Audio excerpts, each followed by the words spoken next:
Nós precisamos fazer uma reforma completa no sistema prisional brasileiro. Porque eu não quero cadeia superlotada, eu não quero aquelas imagens horríveis de pessoas amontoadas. Eu não gosto dessas pessoas, mas assim, eu pretendo ser um presidente, eu não sou um sádico nem um brincalhão. Que é uma questão de justiça. A função do Estado é gerar coesão social e gerar justiça. Eu não vou gerar justiça na sociedade dando penas baixas.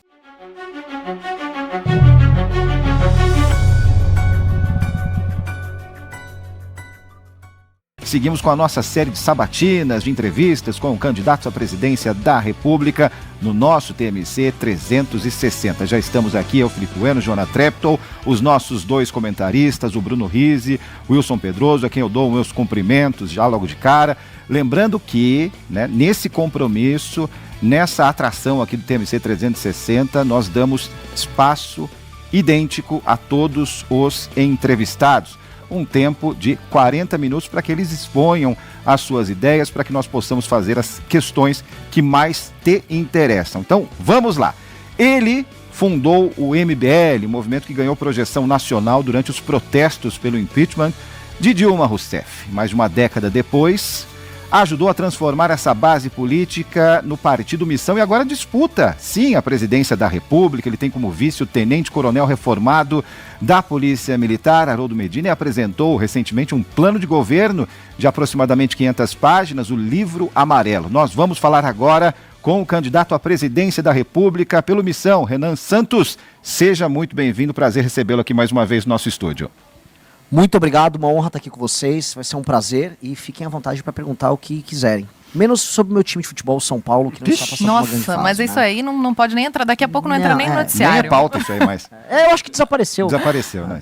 Candidato, eu queria começar falando sobre o seu desempenho no debate. Monitoramento da Palver, que é o instituto que, inclusive o MBL gosta bastante de usar para ver a pesquisa de intenção de voto, mostra que houve 38% de menções favoráveis em relação ao seu nome na internet, mas a Pesata registrou uma queda nas menções positivas e na confiança que o senhor justamente tem enquanto a exposição cresce. Então eu queria perguntar se existe um risco de a estratégia que fez o senhor viralizar e que deu esse aumento de menções e também de agressividade que o senhor mesmo admitiu ter sido protagonista no debate, eu vi algumas lives que o senhor fez, ela também ser o que pode dificultar a conquistar a confiança do público que ainda não é seu eleitor?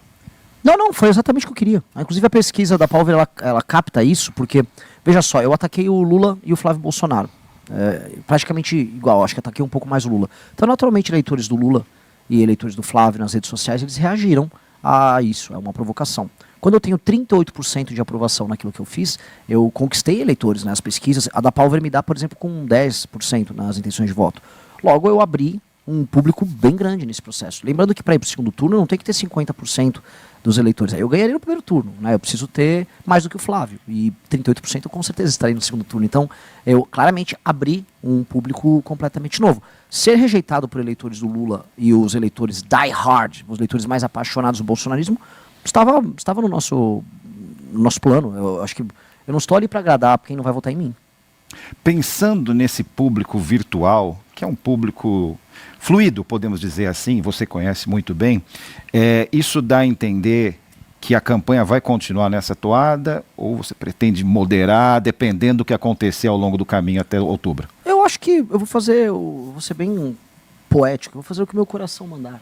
É uma campanha que ela é sobre eu cometer sincericídios o tempo todo, é sobre eu falar o que eu penso, não só o que eu penso, o que o meu grupo pensa. Eu fui questionado no debate sobre fim da escala 6x1.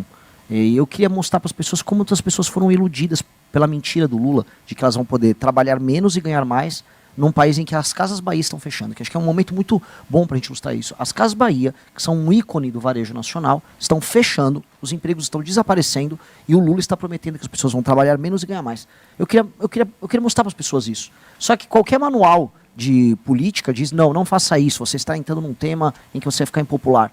E eu fiz isso, então é muito difícil alguém colocar que minha postura foi, por exemplo, populista, quando se eu fosse populista num tema desses eu teria adotado a postura mais simples de todas, que era falar o que a manada dos candidatos está levando. Olha só, vamos fazer você trabalhar menos, fique tranquilo. Mentira, isso vai fazer as pessoas perderem emprego.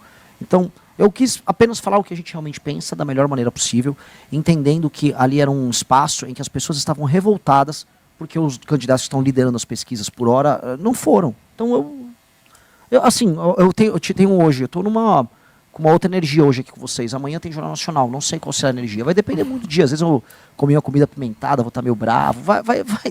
Vai do momento. Então, aproveitar que você está com uma boa energia e espero que não me dê uma voadora. Eu te amo, Maurício Pedroso. Inaugurou um modelo jornalístico, tá, no Instagram. Esse cara é um gênio. Deixa eu falar. Voltando para o debate, eu até queria falar um pouco mais de proposta, mas se você abrir os portais de notícias hoje, a questão que mais se fala é a sua fala sobre a Janja e o presidente Lula bêbado, né? Que entre a Janja e ficar bêbado, você acreditava ou acha que o presidente Lula deveria ficar bêbado.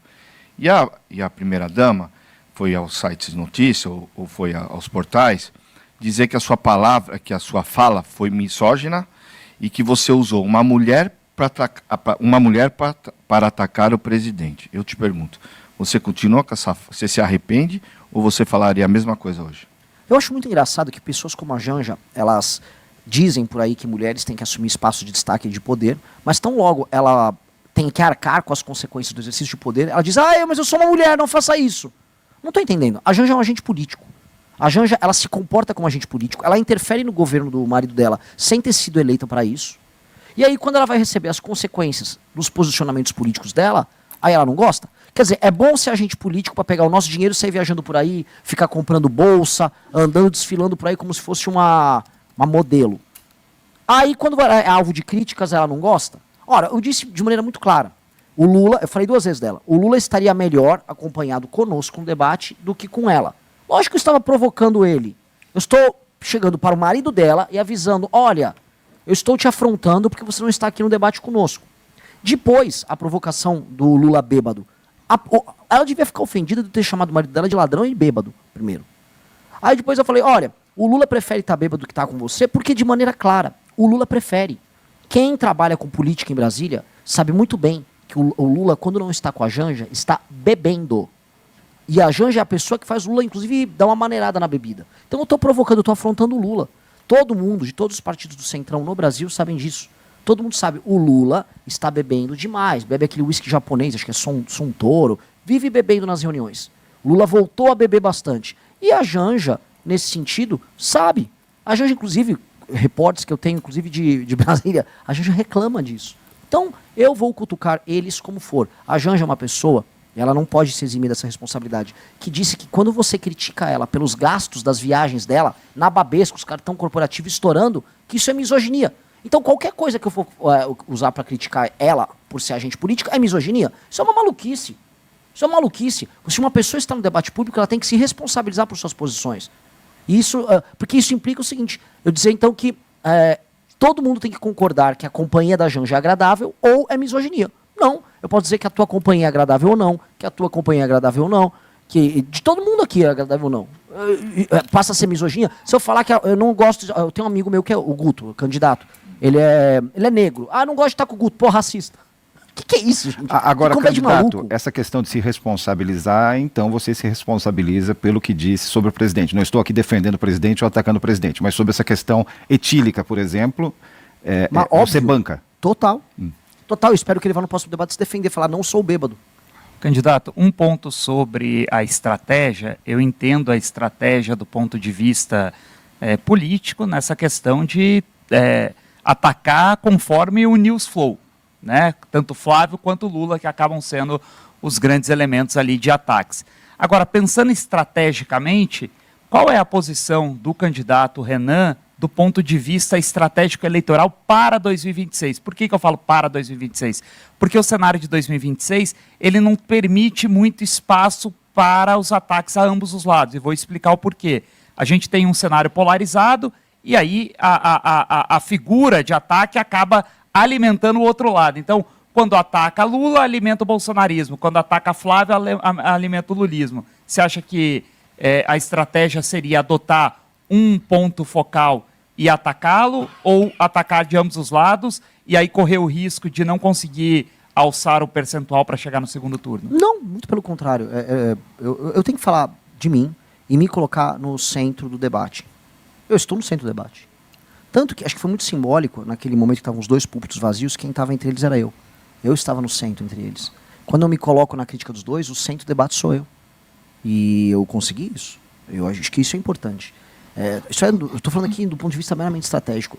Independente disso, eu acho que é um dever moral de qualquer liderança política apontar a mentira, a farsa de uma eleição em que duas pessoas que estão direto ou indiretamente na folha de pagamento do Daniel Vorcaro estejam liderando as pesquisas. Você tem que denunciar. Eu tenho que usar esse microfone aqui para denunciar isso. É dever moral. Porque antes de eu ser candidato, eu sou um ativista político, e antes de eu ser um ativista, eu sou um brasileiro. Direto ou indiretamente, eu estou pagando essa conta.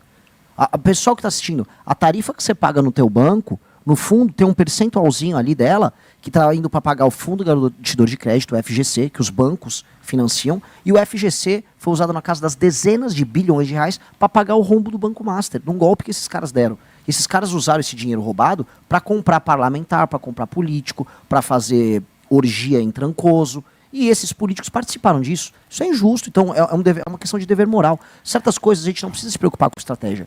E eu vou falar uma coisa que eu aprendi nos últimos anos. Quando você é muito estratégico e fica escolhendo adversários e tal, você perde no final. O Partido Novo escolheu o caminho assim, eu só vou fingir que o bolsonarismo é ótimo enquanto eu falo mal do Lula. O que aconteceu? Perderam completamente a relevância. São uma linha auxiliar. Então, quando você pensa demais e deixa de usar o teu coração, você falha, você fracassa, as pessoas percebem. E eu acho que o nosso destaque nessa eleição, eu não sei como é que eu vou terminar. Eu espero que eu já passe o Flávio e vá para o segundo turno. E derrote o Lula, que é o meu objetivo nessa eleição. Agora, eu não posso me construir de modo a ser um boneco fingido. Eu fico indignado com a ausência do Flávio, assim como eu fico indignado com a ausência do Lula. Agora, candidato, queria falar sobre as suas propostas. O senhor prometeu um banho de sangue contra integrantes de facções e defende o direito penal do inimigo. Então, se o senhor, por um lado, se diz que não é populista, há populismo nessas propostas que tratam do combate à criminalidade. A gente não está falando sobre aliviar para criminoso, nem minimizar a gravidade das facções. A questão é: quem é que o Estado pode tratar como inimigo? Vai bastar investigação, indiciamento, condenação? Em que momento é que as pessoas perdem as garantias de cidadãos no governo Renan Santos? O Estado já faz isso hoje, de maneira bem tranquila. Quando você tem uma investigação, não estou nem falando agora das facções, e a polícia determina, a Polícia Civil, olha, isso aqui é uma formação de quadrilha, encontramos evidência suficiente para demonstrar que um grupo de pessoas se reuniu ali de modo a cometer crimes em conjunto. Esse inquérito vira uma investigação, isso vira um processo, isso pode acarretar em prisões. Então, diariamente isso está acontecendo ao redor do Brasil. O processo de determinar, através da investigação, que pessoas fazem parte de um determinado grupo criminoso, isso já existe no Brasil há mais de século. É uma coisa sedimentada no direito brasileiro. Então, a Polícia Federal, o Ministério Público, as polícias estaduais, elas podem, ao longo, no decorrer das suas investigações, determinar, olha, há uma facção neste estado aqui, vamos dar no Rio de Janeiro, há o Comando Vermelho. Hoje, quem controla a operação do Comando Vermelho na maior parte das favelas é um sujeito chamado DOCA, ou Urso. Ele tem uma cadeia de comando que opera nessa favela aqui, naquela favela ali. Há uma pessoa que cuida da parte de assaltos, outra pessoa está na distribuição de drogas. Você consegue acarretar, faz quebras de sigilo telemático, quebras de sigilo bancário. Você consegue ver, vamos dizer, as conversas entre eles, como está estabelecida a hierarquia. E com base nisso, olha, essa pessoa pertence a uma facção, logo os direitos dela serão mitigados, logo o Estado tem que ir para cima dela de uma maneira muito enfática. E não é populismo falar que é um banho de sangue que precisa ser feito. Por mais que, lógico, seja um uso, como posso colocar, perspicaz da palavra. Eu realmente, assim, eu vou falar de maneira literal, eu quero fazer um banho de sangue com eles. Eu não vejo nada além de matar um sujeito como DOCA como necessário. E eu falo isso não porque eu quero ganhar votos. Eu perco alguns votos, algumas pessoas se assustam com o que eu estou falando. É porque você não poderá salvar nem a alma, nem a mente de uma pessoa que já participa, direto ou indiretamente, de dezenas de mortes diárias. O Comando Vermelho, as pessoas às vezes não entendem. O Comando Vermelho é muito pior do que qualquer coisa que passou na história do Brasil. Diariamente, dezenas de pessoas morrem ao redor do Brasil em conflitos tocados pelo Comando Vermelho. São dezenas. Dezenas. Assim, as pessoas não se dão conta. Às vezes a gente fala de um assassinato. Nossa, houve um assassinato. Vamos tratar desse tema. A Janja, uma menina se matou, lamentavelmente, no Instagram. A Janja fez derrubarem uma rede social inteira, o Discord.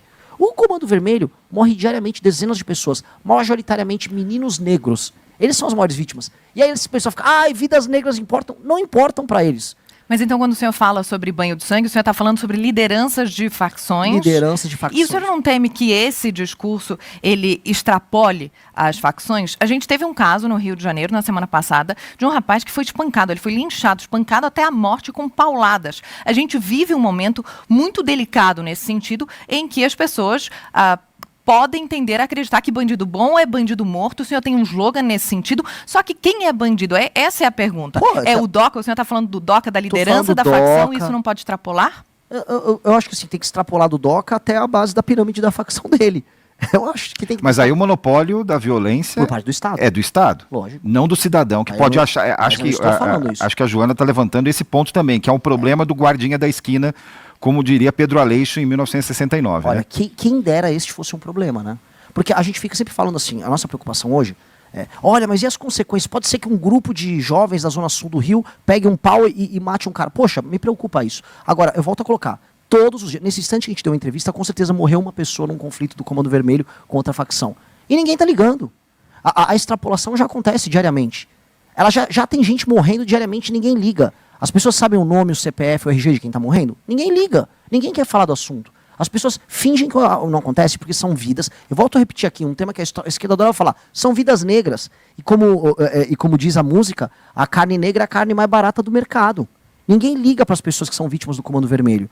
Este é o drama. Ninguém liga. E essas pessoas já estão morrendo e elas estão sendo alvo de julgamentos do Tribunal do Crime. Elas estão sendo alvo da coisa mais banal do mundo. Se você pega um Uber dentro de uma favela no Rio de Janeiro e o Comando Vermelho detecta, ele mata você e mata o motorista do Uber. Se você não morre, se tem a sorte, você vai tomar uma surra de paulada deles. Isso acontece e ninguém está vendo, ninguém está dando a mínima para esse assunto. Então, eu preciso dar a resposta. E as pessoas estão implorando por isso. Sabe quem são as pessoas que mais me pedem? Mulheres humildes, mulheres mais pobres. Elas estão, por favor, faça alguma coisa. Todos os lugares mais pobres do Brasil que eu visitei estão passando por esse problema e todos estão pedindo uma resposta muito dura do governo.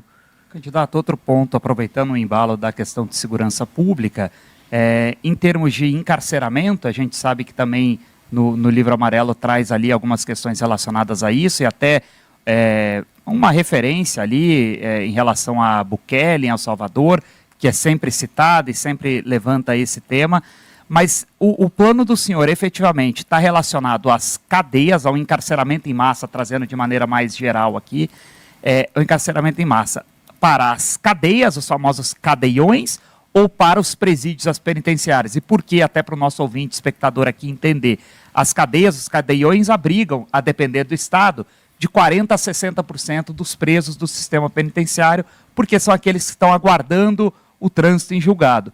E as penitenciárias servem para cumprimento de pena. E se estivermos falando de penitenciários de cumprimento de pena, aí você tem uma questão que o buraco é muito mais embaixo e mexeria em questões de Constituição, legislação, enfim. Então, esse encarceramento em massa, esse modelo, estaria aplicado às cadeias, que é algo mais, bem entre aspas, mais simplista, ou às penitenciárias? O modelo e a gente tem que incluir ainda as delegacias de polícia que ainda ficam Perfeito. abrigando boa parte dessa população que é presa e, enfim, há uma punição policial, já está com o cara na delegacia. Tem gente que passa meses numa delegacia de polícia. Vamos dizer, de maneira bem clara, nós precisamos fazer uma reforma completa no sistema prisional brasileiro, afastando o comando que o crime organizado tem ali dentro, afastando agentes penitenciários corruptos que permitem que isso aconteça. Existe todo um comércio, um escambo que gira dentro das cadeias, todo mundo sabe disso, né? O comércio de cigarro como uma moeda interna. Isso tem que ser absolutamente disciplinado. O Estado vai ter que fazer uma reforma profunda de estudo. Você vai precisar construir presídios? Sim. E você vai precisar reformar as cadeias para que elas se pareçam mais como presídios e acabar com a superlotação? Sim. A gente vai precisar fazer de 300 a 500 mil vagas no sistema prisional brasileiro. 300 a 500 mil vagas. A depender da resposta que a gente vai ter e do poder de dissuasão das medidas que a gente vai adotar. Porque o que eu quero dizer é o seguinte, eu vou ter que prender muito mais gente e eu vou aumentar as penas, então elas vão ficar presas por mais tempo, significa que eu vou ter que fazer mais vagas porque vai ter mais gente presa por mais tempo. Logo, isso vai ter um efeito de dissuasão. Pode ser que boa parte da bandidagem simplesmente pare de cometer crimes e aí eu não vou precisar prender tanta gente.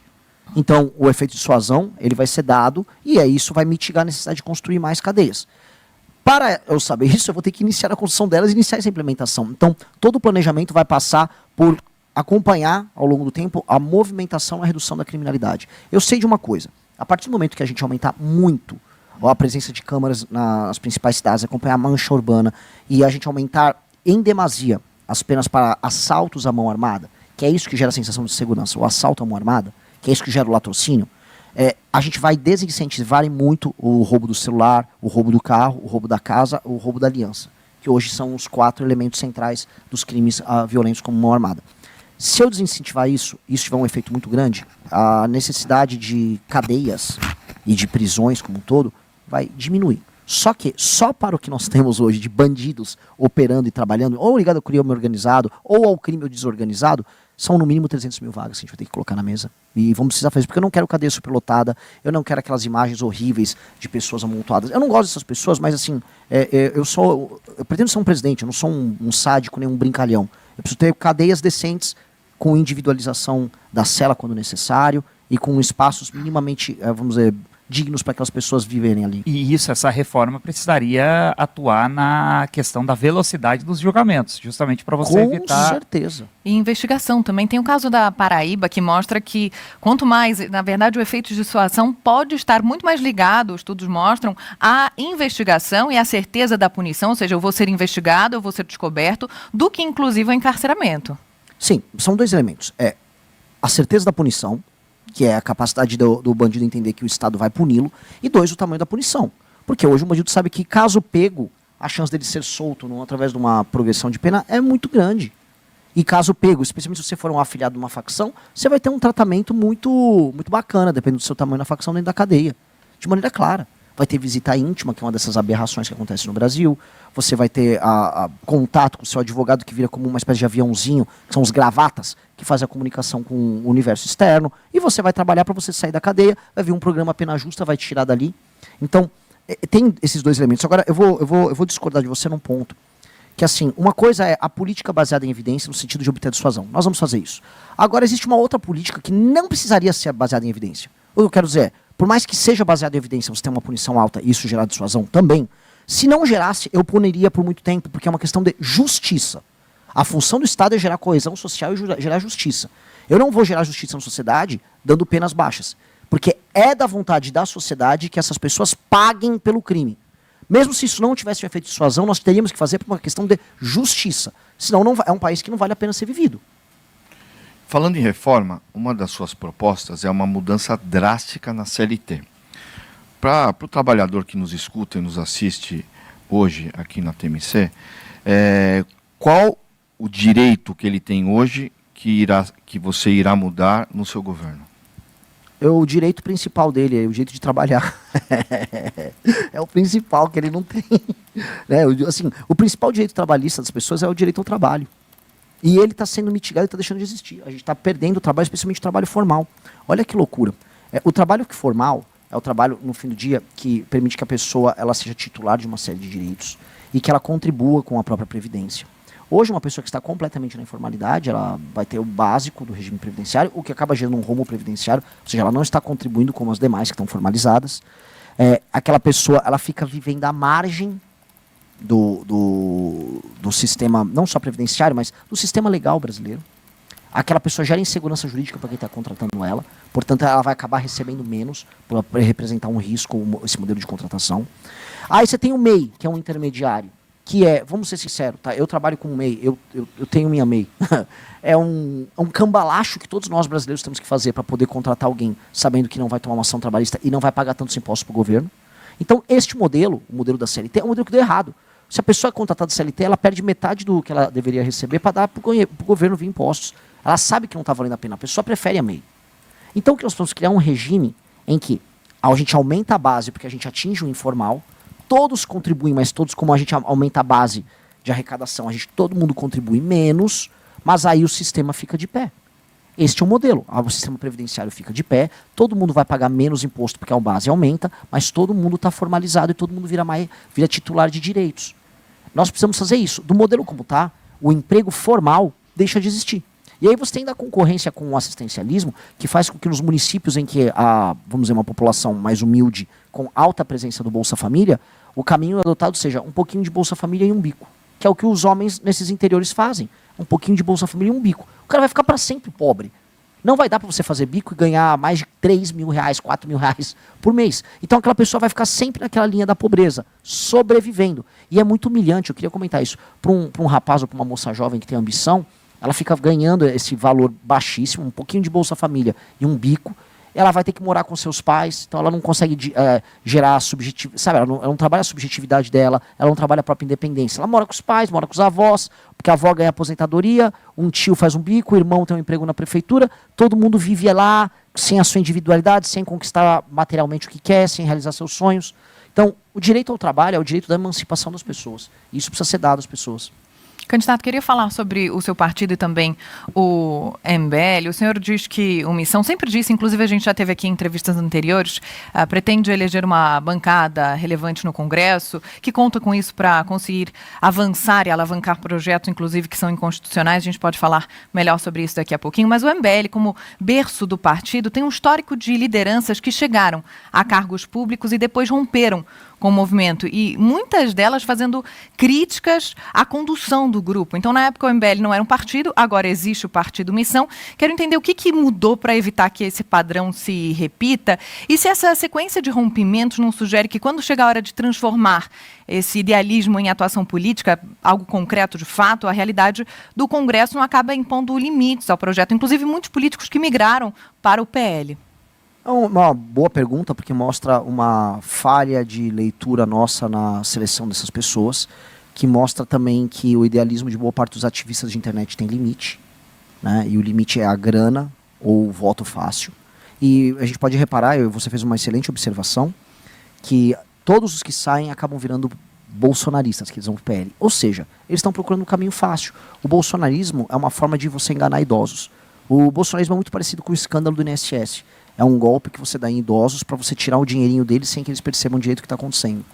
É isso. É uma forma de enganar a vovó. Então, essas pessoas, quando estavam conosco, tinham uma dificuldade maior, porque você ganha uma eleição conosco, você tem que criticar a gente da esquerda que é corrupta, a gente que é direita que é corrupta, você não pode ser corrupto, você não pode ser comprado para receber mensalinho. Aí essas pessoas viram vereadores, aí elas falam, pô, mas então, eu quero ganhar um dinheirinho, eu quero ganhar a próxima eleição fácil, eu quero enganar a vovó também. Ah, vou pro PL. Aí a pessoa, naturalmente, para ser aceita no PL, é quase como se fosse um ritual de purgação. Ela tem que falar, olha, eu odeio o MBL, na verdade, era muito mal, eles eram terríveis. Ele usou o MBL para ganhar. Aí depois ele xinga. Isso é sinal de desonestidade dessas pessoas, porque quem confiou nelas fomos nós. Então todas essas pessoas são desonestas. São desonestas, porque elas falavam uma coisa antes de ganhar a eleição, e depois que ganham falam outra. Isso é o primeiro ponto. Segundo ponto, todas elas viraram bolsonaristas. Se fosse um problema do MBL, elas poderiam manter a posição que elas tinham e falar, olha, eu mantenho minha posição, não gosto nem do Flávio Bolsonaro, nem do Lula, nem do Jair Bolsonaro, mas o Renan é um autoritário. Mas o Kim, ele, sei lá, ele gosta de anime. Tudo bem, é uma crítica. Agora, por que todos viram bolsonaristas? Por que todos mudam sua própria posição? Sempre após ganhar a eleição? É porque são oportunistas, porque são canalhas. E essas pessoas, elas são um péssimo exemplo. A beleza de ter montado o partido é que agora isso vai ficar muito mais difícil de fazer. O partido tem regras internas, a pessoa vai pagar pela infidelidade partidária, não vai dar simplesmente para sair do partido ao longo do mandato. E para crescer na estrutura do partido, a pessoa vai ter que demonstrar ao longo do tempo que ela é confiável, que ela não vai cometer esse tipo de erro. Então, sim, nós tivemos falhas de seleção, a sua pergunta é muito boa, nós não somos um grupo perfeito, agora a gente nunca teve erro de intenção. Ou seja, a gente nunca quis mentir para as pessoas. A gente confiou e foi traído. E nunca teve erro de conduta, porque já foram acusados de vários desses erros, inclusive de funcionarem como uma seita. Mas isso é uma coisa muito subjetiva, isso funciona como uma seita. Eu posso então falar que qualquer grupo político é uma seita. Porque cabe bem, o PT é uma seita do Lula. O bolsonarismo é uma seita do Jair, né? Eles amam. Eu posso falar que qualquer grupo que tem lideranças fortes é uma seita. Eu acho que essa é uma crítica meio vazia. O fato de eu ser uma liderança forte e de eu fazer com que as pessoas sigam um caminho só, que é o caminho das propostas que nós defendemos, é apenas uma questão de clareza. Ora, se você faz parte de um grupo como o nosso, que tem uma agenda que você precisa defender, eu vou exigir que a pessoa defenda a agenda. Não é assim que funciona? A pessoa quer estar num grupo, mas não quer defender o que o grupo pensa. E essa pessoa é uma oportunista. É porque no Brasil, vou comentar uma coisa, existe uma coisa chamada centrão, em que você pode entrar para um partido e aí você defende o que quiser dentro dele, porque o que interessa para o centrão é grana. Essas pessoas acham que nós somos um grupo do centrão, e nós não somos. Candidato, quero, se você me permite, explorar um pouco mais essa questão conceitual, essa pureza de ideias, porque lendo o livro amarelo, dois termos me chamaram muito a atenção, até porque eles remetem à história do Brasil, o Estado Novo e as reformas de base. Então, sucintamente, queria que você falasse um pouco sobre as reformas de base, que nos lembram de João Goulart, né? Um filho político de Getúlio Vargas, que foi um ditador, e o Estado Novo remete justamente àquele período de 37 a 45. Aliás, teve um Estado Novo em Portugal também, que foi uma ditadura, né? Mas eu queria, se possível, que você detalhasse, então, qual que é a visão por trás desse conceito, se foi deliberado, se foi uma sacada, assim, acho que vale a pena a gente usar esses termos. E tudo isso são provocações dos nossos adversários. A ideia é provocar. Vou dar um exemplo. O livro amarelo, o termo livro amarelo, é uma provocação ao que houve, por exemplo, o livro vermelho do Mao Tse Tung, ou o livro verde do Gaddafi. É provocação mesmo, é para cutucar. Ó, estou me apropriando dos termos que vocês usam. Estado Novo é um termo de Getúlio Vargas. Nós somos, em muitos termos, até algumas coincidências que pode achar que é ali, mas nós somos oposição ao modelo dele. João Goulart também. Então, quando eu pego os termos deles, eu me aproprio. É uma coisa meio meu Mário de Andrade, aquela coisa da antropofagia, né? Eu vou deglutir o que vocês falavam e vou gerar algo completamente meu. Por exemplo, quando a gente fala da lei de responsabilidade gerencial, a gente fala em enviar representantes do Ministério da Fazenda para ajudar na gestão dos municípios. O termo que a gente usou, comissário, não acho que a gente vai usar esse termo no final, mas o termo é para provocar as esquerdas que utilizam esse termo. Os soviéticos. Os soviéticos. A ideia é provocar, apropriar e provocar. A ideia é gerar neles um incômodo.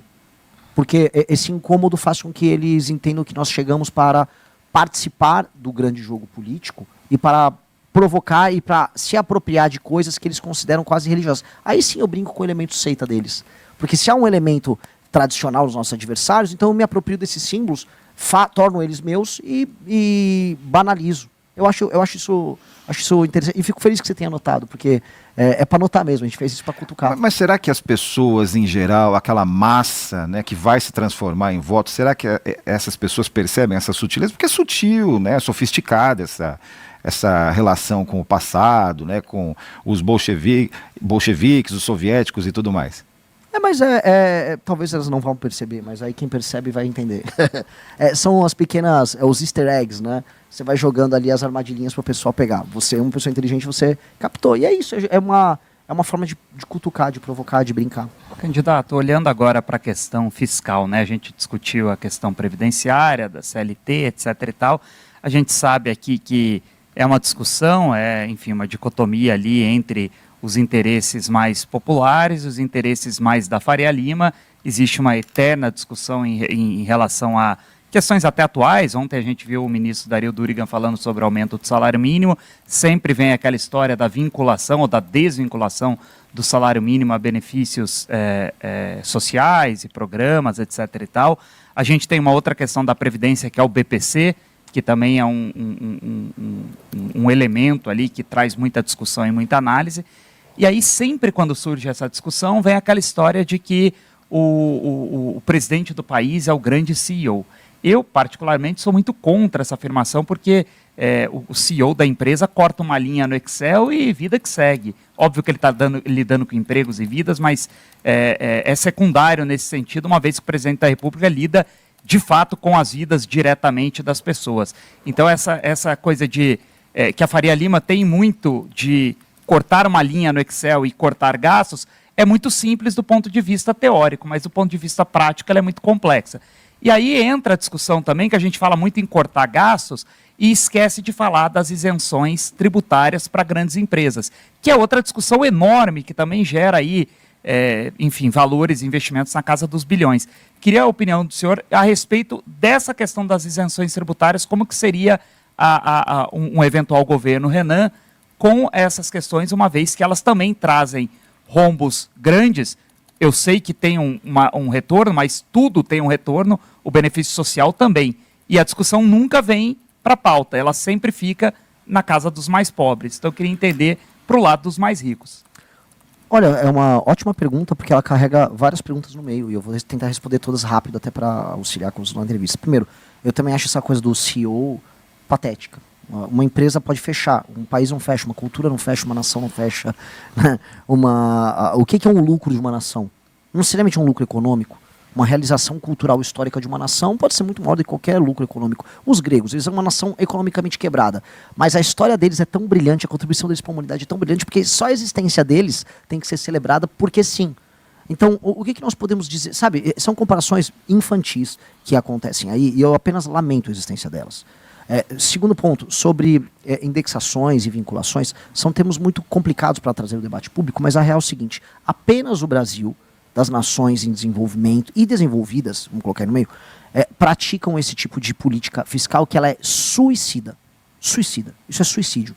Porque é aquela coisa que você dá com uma mão e tira com a outra. Então, eu vou indexar o aumento do salário mínimo, o aumento da aposentadoria do BPC. Ok, eu estou falando que uma pessoa que está produzindo, o ganho real que ela teve, ela se transforma em ganho real para quem não está produzindo. Isso vai gerar pressão fiscal, que gera pressão inflacionária, que gera aumento de juros, e aí o poder de compra de todos diminui. Então você dá com uma mão e tira com a outra. Isso é ilusão. A gente vai corrigir pela inflação, ninguém vai perder um centavo que está ganhando. E se você está num momento de crescimento econômico, a oração está crescendo bastante. Aí o presidente vou dar um ganho real. Eu vou e dou um ganho real. Aumentei agora ainda mais a aposentadoria para cima da inflação, a corrigir ainda mais o BPC acima da inflação, por uma liberalidade do presidente da República que percebe que aquele país está num momento melhor. Ponto. Da maneira como está, crescendo ou não crescendo, o gasto vai explodir. Aí vai acontecer o seguinte, não vai ter aposentadoria para ninguém. Aí ninguém vai ter como pagar a aposentadoria. Então, é loucura. O presidente ele tem que ser responsável. E falando das renúncias fiscais. Primeira coisa, a reforma tributária, ela vai pegar já passou. A maior parte dessas renúncias vão desaparecer. Tinha no Zona Franca de Manaus e alguns pequenos casos específicos. Esses pequenos casos específicos vão precisar ser alterados também. E mais, eu já quero antecipar os efeitos. Eu preciso mexer em muitas renúncias fiscais. Tem muita renúncia fiscal nas casas de dezenas e centenas de bilhão. Só que, agora para ser claro, a maior parte das renúncias fiscais, hoje no Brasil, estão vinculadas ao Simples e ao MEI. E ninguém está falando hoje em mexer no Simples e MEI. E eu acho suicídio para o Brasil hoje mexer no Simples e no MEI, porque a economia brasileira, a pequena economia brasileira, está baseada nisso. A gente vai ter que criar um sistema de trabalho que permita que haja arrecadação com baixíssimos impostos para as pessoas e aumento da base. Mas quando a gente fala em renúncia fiscal, que o Brasil entenda, a pessoa fala, tem 900 bilhões de renúncia fiscal. Calma, é Simples e MEI. O político vai mexer nisso? A gente vai quebrar o Brasil, que ainda está formalizado. Só para a galera entender. Existe aí espaço, por exemplo, só a Ronda na Zona Franca de Manaus representa 16 bilhões de renúncia fiscal por ano. É muito. Vai ter que mexer na Zona Franca. Mas boa parte dessas renúncias são Simples e MEI, que é gente pobre e pequena empresa. Eu não vou quebrar esses caras. Renan, sobre as propostas que são inconstitucionais, eu vi um vídeo seu, acho que ontem ou anteontem, o senhor postou dizendo que estava estudando a constitucionalidade de algumas das propostas para ter na ponta da língua, enfim. Tem muitas que os jornalistas costumam perguntar, eu já tive a oportunidade de perguntar, como é que o senhor vai fazer para avançar com propostas? Por exemplo, a prisão perpétua, a pena de morte, direito penal do inimigo, a gente já falou sobre isso, restrição de garantias processuais, tem uma lista grande. Já entendi que o senhor disse que vai mudar, vai fazer, vai articular. Agora, a minha pergunta é, onde está o limite do poder de um presidente, Renan Santos? Vou começar assim, o fim da escala 6x1 é constitucional? Então, é uma PEC. É uma PEC. Então tudo que for PEC eu vou passar como PEC, porque todos esses temas que estão... Mas sem apoio? PEC, eu vou ter que construir apoio, como todo presidente constrói. E para todas essas propostas? Não todas precisam ser PEC, muitas precisam ser PEC. O que não for PEC é PL, o projeto de lei complementar, você necessita de uma maioria menos expressiva, e o que for cláusula pétrea eu não posso alterar. Eu teria que ter uma constituinte. O meu governo vai fazer de pronto uma constituinte? Não, o meu governo tem que responder os problemas brasileiros de pronto. Eu tenho que enfrentar a questão fiscal, eu tenho que enfrentar a questão econômica, e eu tenho que enfrentar o crime organizado. São as primeiras coisas que um governo novo tem que fazer. Renan, quer uma constituinte? Calma. O Renan tem que provar o valor dele como presidente. Eu só posso propor uma constituinte para alterar a cláusula pétrea se eu tiver um governo que resolve as questões econômicas, federativas e de segurança. Se eu resolver essas questões, eu terei legitimidade para propor algo mais profundo. Então é algo a médio e longo prazo. Com certeza. Mas de início eu tenho que responder com a institucionalidade brasileira, e dá para responder com a institucionalidade brasileira, os problemas que o Brasil tem hoje. E se precisar alterar a Constituição via PEC, eu altero. Não há problema nenhum em fazer isso. Renan, muitos dos senadores, ou candidatos a senadores pelo Brasil, a principal bandeira é o impeachment dos ministros do Supremo, principalmente do Alexandre de Moraes. Qual vai ser a relação do presidente Renan com o Supremo e se você de alguma forma vai apoiar essa história de impeachment dos ministros? Nós temos que ser, vou usar o termo aqui, sagazes nesse jogo. Falar que eu vou chegar como presidente da República e no meu primeiro dia eu vou sair e fazer o impeachment do ministro Supremo é mostrar que eu sou bobo. É bobo. não que eu não queira, e não que eu não ache que os envolvidos no escândalo do Banco Master não tenham que ser apenas afastados, mas presos também. E não que eu não vá colocar um procurador-geral da República independente para, durante o processo de investigação, apresentar uma denúncia, e que eu não vou apoiar a bancada do Senado, nossa, para apresentar um pedido de impeachment. Faremos isso.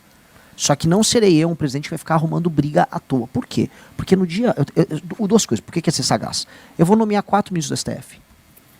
O próximo presidente vai nomear. Logo, com 4 ministros do STF, mais no mínimo 2 ou 3 que são decentes, que ainda estarão lá na corte, você estabelece uma maioria na corte republicana para que a corte possa alterar essa dinâmica horrorosa que ela adotou. Então calma, se a gente colocar um presidente sério lá, e eu sou o mais sério dentre todos eles, eu vou colocar os nomes, a gente terá a maioria e a questão do STF ela será resolvida. E mais, os próprios ministros do STF sabem disso. Por saberem disso, eles sabem que terão que se adaptar a uma nova circunstância. Segunda coisa, eu preciso, logo no início do meu mandato, fazer um enfrentamento muito claro à questão do crime organizado e à questão da destruição fiscal que foi herdada será herdada pelo meu governo pelo Lula. Logo, eu precisarei de um STF que não me encha o saco. E eu não quero arrumar briga com o STF de pronto. Eu preciso resolver esses problemas, porque são problemas que envolvem o emprego, a comida na mesa e a existência física de milhões de brasileiros. Eu tenho que botar quais são minhas prioridades de início. Eu não quero uma crise institucional. O que eu aviso, que até teve uma discussão minha lá na Globo News, é: se eu não quero uma crise institucional porque eu sou um institucionalista acima de tudo, nações com instituições fortes, elas prosperam, eu também não vou aceitar que eles rompam linhas institucionais para me tratar como um boneco. Isso eu não vou aceitar. É isso. Eu respeito daqui, a institucionalidade funciona e que eles me respeitem dali. O que eu não vou admitir é que não me respeitem. Não sou ladrão, não estava com o caro, terei sido eleito democraticamente e vou cumprir regimentalmente tudo aquilo que manda a Constituição.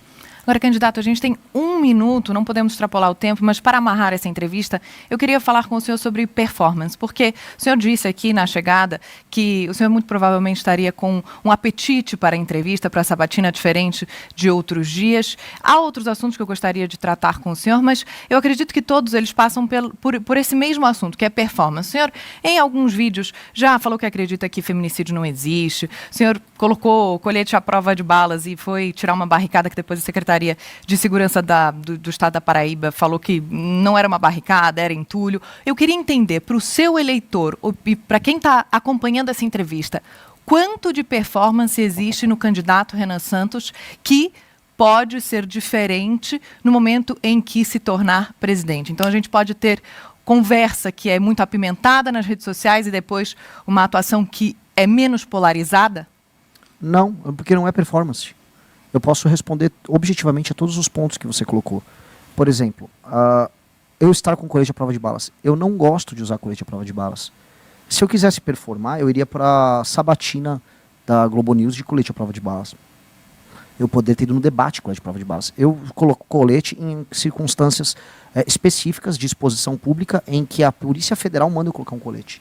Eu estou hoje com a proteção da Polícia Federal. Eu não estou hoje de colete. Eu não quero colocar colete. Eu acho cafona colocar colete. Segunda coisa, quando eu falei que o tipo penal, o feminicídio, é uma criação recente, é porque ele é uma criação recente. O tipo penal. Mas existe. Existe o crime motivado pela relação homem-mulher, em que a mulher, na sua existência enquanto ser feminino, ela é vítima disso, existe. E é um tipo penal. Agora, é diferente que o tipo penal, os crimes existiam antes do tipo penal. Esse tipo de crime antes era confundido como crime passional. E ele existia estatisticamente sob outros termos. Ele representa hoje coisa de 4% do total de homicídios que acontecem todos os dias no Brasil. Só para entender, porque assim, todo dia morre pelo menos 10 mulheres. É a média, estamos em média. 6 mulheres são, em geral, vítimas de latrocínio. 4 são vítimas do tipo penal feminicídio. Todo dia, 12 crianças morrem. Crianças. Eu podia chamar de infanticídio. Em geral, são meninos, jovens, que são vítimas do crime. É isso, crianças e adolescentes. Nunca falam do infanticídio.